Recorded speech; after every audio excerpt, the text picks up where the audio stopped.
তো সুপ্রিয় দর্শক শ্রোতা দেশ ও প্রবাস থেকে যারা আমাদের সাথে সংযুক্ত আছেন, আমাদের ভিডিও প্লে করছেন, সবাইকে জানাই আন্তরিক প্রীতি ও শুভেচ্ছা।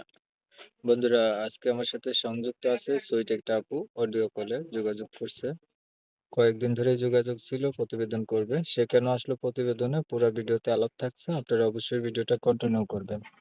কথা না বাড়িয়ে পরিচয় করিতেছি। আসসালামু আলাইকুম।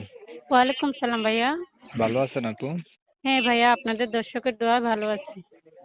ভালো আছেন, ভালো থাকবেন, ভালো থাকাই কামনা করছি। শুনতে চাইছিলাম প্রতিবেদনে আসার কারণ কি ছিল? ভাইয়া, এই যে প্রতিবেদনে আইলাম, আমি খুব অসহায়, এবং কি বাসা বাড়িতে কাজ করি। এই ফ্যামিলিতে সতাই আম্মু আছে আর কি, বাবা বিয়ে করতো, সতাই আম্মু। এরপরে মা নাই, মা বাবার বাড়িতে চলে গেছে, অনেক কষ্ট হয়।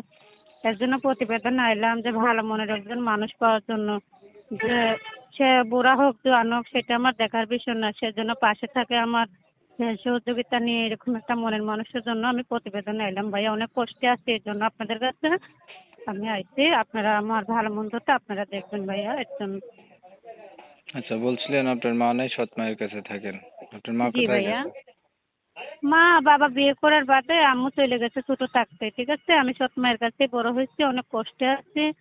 সৎ মা তো বোঝেনি, অনেক জ্বালা যন্ত্রণা দেয়, কষ্ট দেয়, এই জন্যই ভাই আমি অনেক কষ্ট করে আপনাদের কাছে আসছি। অথচ আল্লাহর উপরে ভরসা আছে যে আপনারা আমার পাশে থাকবেন, এর এখন জন্য আপনাদের দোয়া। বয়স কত আপনার? বয়স বয়স 18। বিয়ে হয়েছে নি? না না ভাইয়া, বিয়ে শাদী হয় নাই। বিয়ে শাদী হলে কি আর প্রতিবেদনে আসতাম ভাইয়া?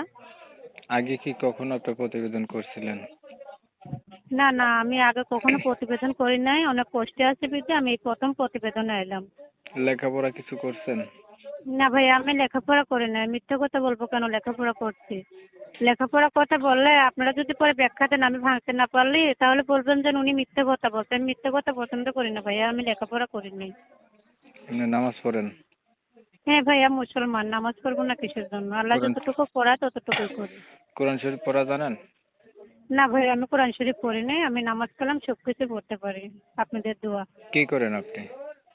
এই যে বাসা বাড়িতে কাজ করি, একটা সেলাই মেশিন আছিল, এটা নষ্ট হয়ে গেছে, এখন আর চলতে ফিরতে পারি না, এর জন্য বাসা বাড়িতে কাজ করি ভাইয়া। টুকটাক কি করবো, এইভাবেই চলি।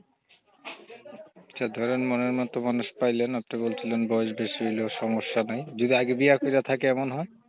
না না, সে যদি আমাকে মুসলমানের শরীয়ত মতো রাখতে পারে এবং ডাল ভাত খাওয়াতে পারে, আমার পাশে থাকতে পারে, এরকম একটা লোকেরই তো আমার প্রয়োজন। সে বুড়া হোক জোয়ান হোক সেটা আমার দেখার বিষয় নেই। ঠিক আছে, ধন্যবাদ আপনাকে। আপনার বিষয়টা একটু ক্লিয়ার করে দিচ্ছি আমি দর্শকদের জন্য। প্রিয় দর্শক আলহামদুলিল্লাহ শ্রোতা, ভাইয়া। শুনছিলেন আমি কথা বলছিলাম এই সুইট কণ্ঠের অধিকারী আপুটি দেখতেও চমৎকার সুন্দরী। প্রতিবেদনে আসছে ভালো একটা মনের মতো মানুষ চাচ্ছে।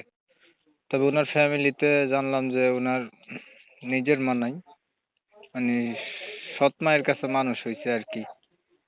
ওনার বয়স 18 বছর হয়েছে, এখনো বিয়া শাদী হয় নাই। প্রতিবেদনে এসে চাইতেছে না সুখ দুঃখের একটা সাথে যদি পায় তাকে জীবন সাথী করবে। আমি হচ্ছে কমিউনিটি গাইডলাইনের কারণে আপুটির নাম ঠিকানা আপনাদের মাঝে নিতে পারতেছি না, এর জন্য দুঃখ প্রকাশ করলাম। যারা হচ্ছে এই সুন্দরী আপুটির নাম ঠিকানা জানতে চান বা ওনার সম্পর্কে আরো কিছু তথ্য জানতে চান, চাইলে ওনার নাম্বারে ফোন দিয়ে যোগাযোগ করতে পারেন। নাম্বার আমি ভিডিও স্ক্রিনে দিয়ে রাখছি। আপনারা জানেন আমি এই রিলেটিভেরই ভিডিও দিই। ভিডিও যদি ভালো লাগে একটু লাইক টেক দিবেন, শেয়ার দিবেন, ইমো মেসেঞ্জারে ছড়াই দিবেন। আপনাদের মতামতগুলো কমেন্টে জানাই দিবেন। চ্যানেল ভালো লাগলে সাবস্ক্রাইব করে রাখবেন। অনেক সময় নিয়ে আমার পাশে ছিলেন, এর জন্য সবাইকে ধন্যবাদ। সবাই ভালো থাকবেন, সুস্থ থাকবেন। আল্লাহ হাফেজ।